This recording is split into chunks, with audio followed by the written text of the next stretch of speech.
wabarakatuh. Perkenalkan, nama saya Rio Hossein Firmansyah, NIM E2019-2102 dari Ekonomi Syariah 3. Pada video kali ini saya akan menganalisis 3 pembahasan yang sudah dijelaskan oleh Bapak Wadud.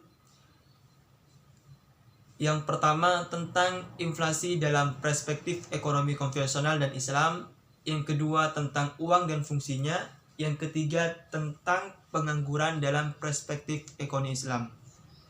Yang dimana video ini dibuat untuk memenuhi persyaratan UTS saya pada mata kuliah ekonomi makro Islam. Langsung saja pada pembahasan. Pertama, saya akan membahas tentang inflasi dalam perspektif ekonomi konvensional dan Islam. Dalam arti umum, inflasi yaitu suatu atau naiknya suatu harga secara umum dan terus-menerus dalam waktu dan tempat tertentu. Itu yang dikatakan inflasi secara umum. Macam-macam inflasi itu ada 3.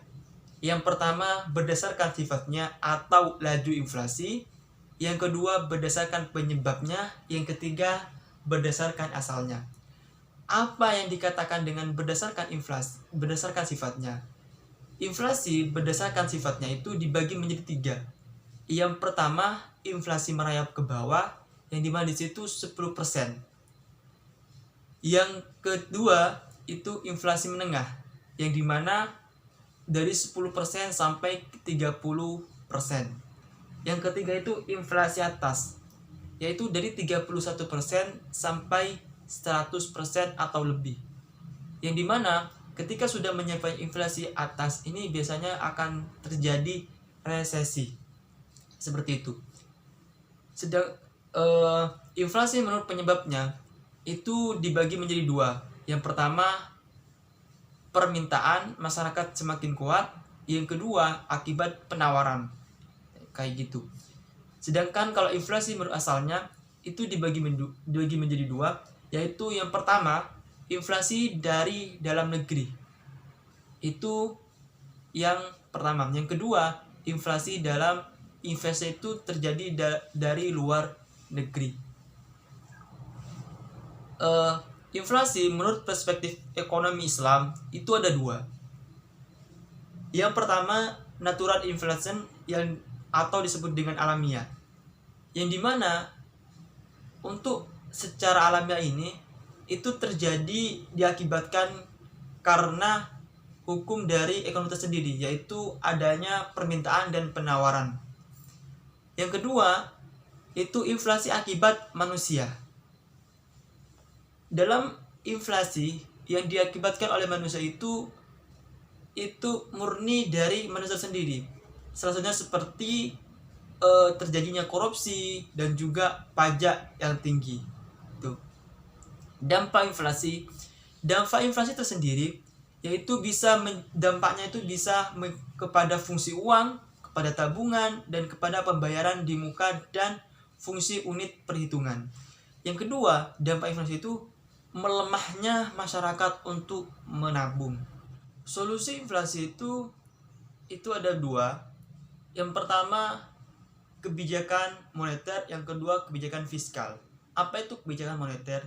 Yaitu kebijakan moneter yaitu mendorong pertumbuhan dalam penawaran uang yang cukup untuk membiayai pertumbuhan itu.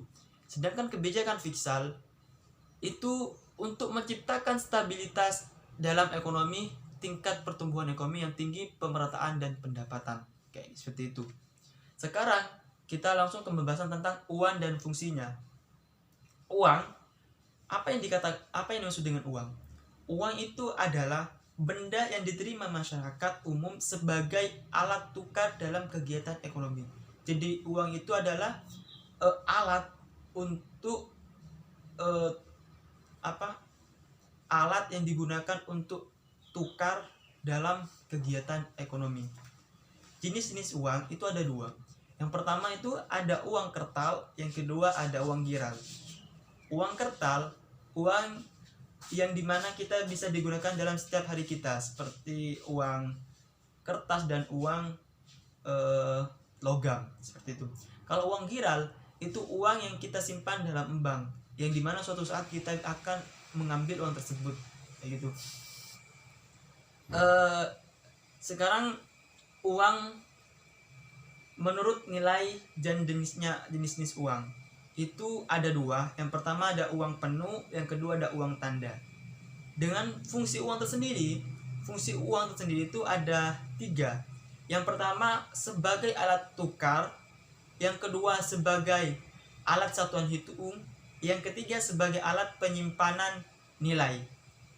Fungsi turunan uang itu yang pertama sebagai alat pembayaran transaksi sah, sebagai alat pembayaran hutang, dan sebagai alat penimbun kekayaan, sebagai alat pemindahan kekayaan, dan juga alat pendorong ekonomi. Fungsi uang dalam Islam itu yang pertama alat tukar, alat hitung, dan alat penyimpanan kekayaan. Jadi fungsi uang dalam Islam itu hanya di alat tukar. Jadi di mana uang itu menjadi alat untuk tukar dalam kegiatan ekonomi. Yang kedua alat hitung. Dalam artian di sini ketika kita mempunyai suatu kekayaan, yang dimana di situ kita akan bisa menghitungnya, entah berupa material dan lain sebagainya. Gitu. Yang kedua yang ketiga alat penyimpanan kekayaan. Jadi uang yang kita miliki itu bisa menjadi suatu kekayaan dalam kehidupan kita, seperti itu. Pembahasan yang ketiga saya akan mengenai pengangguran dalam perspektif ekonomi Islam. Apa yang dimaksud dengan pengangguran? Pengangguran itu orang yang masuk dalam angkatan kerja yang berumur 13 sampai 64 tahun yang sedang mencari pekerjaan dan belum mendapatkannya.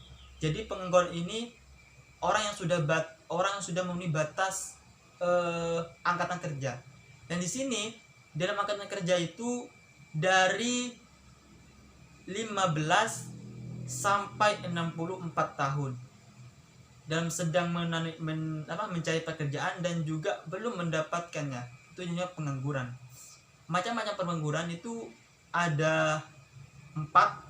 Yang pertama pengangguran terbuka, yang kedua pengangguran tersembunyi, yang ketiga musiman, yang keempat itu setengah menganggur.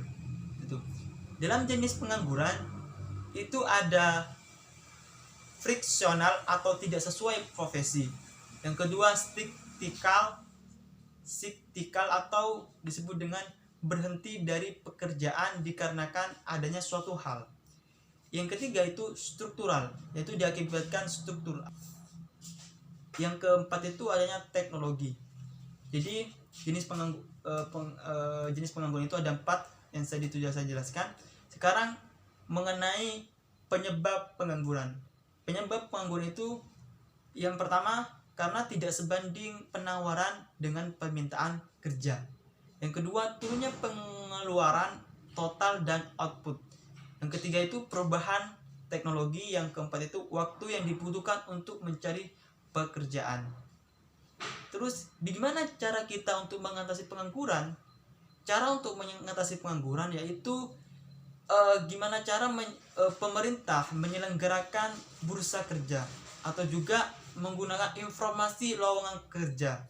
Yang ketiga itu memberikan latihan kerja atau membuka lapangan kerja sebanyak-banyaknya untuk meningkatkan jiwa kewirausahaan dan juga bisa mengimigrasi pekerjaan tersebut.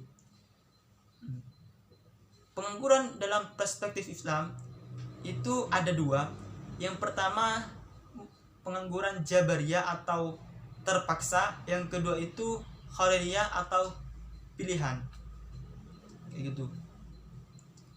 Sedangkan solusi pengangguran yaitu adanya mekanisme individu, yang kedua mekanisme sosial ekonomi.